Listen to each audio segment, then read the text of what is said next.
কর্মসূচি থাকবে নদীর নাব্যতা বৃদ্ধি করে সঠিকভাবে নদীটি যাতে প্রবাহিত হয় আর পার যাতে না ভাঙ্গে সেই অনুযায়ী বেড়িবাঁধ নির্মাণের মধ্য দিয়ে এই এলাকার উন্নয়নের জন্য সর্বোচ্চ পদক্ষেপ নেব ইনশাআল্লাহ। আমরা এই প্রশ্ন যেহেতু এখানে বেড়িবাঁধ ছিল প্রায় 8 কিলোমিটার 10 কিলোমিটার বেড়িবাঁধ, তখন থেকে প্রশ্ন ছিল, আমরা গণমাধ্যম কর্মীরা বলছিলাম অনিয়ম হচ্ছে, সেই বেড়িবাঁধে আবার কিন্তু ধস হয়েছে। এই বিষয়ে আপনারা কি বলেন? এই ব্যাপারে অবশ্যই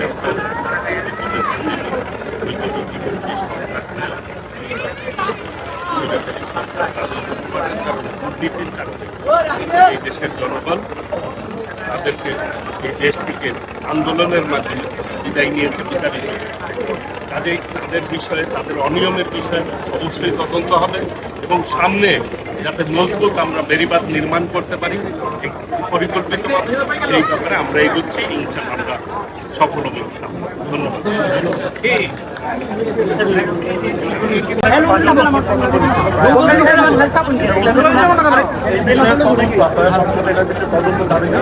এবং এই যমুনা নদীকে ফেরানোর জন্য আপনারা ভূমিকা রাখেন? যে অনিয়মগুলি হয়েছে সেই ব্যাপারে অবশ্যই তদন্ত করে সেই অনুযায়ী আমরা ব্যবস্থা গ্রহণ করব এবং এই নদী যমুনা নদী বাংলাদেশের এক উল্লেখযোগ্য নদী।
ঠিক আছে।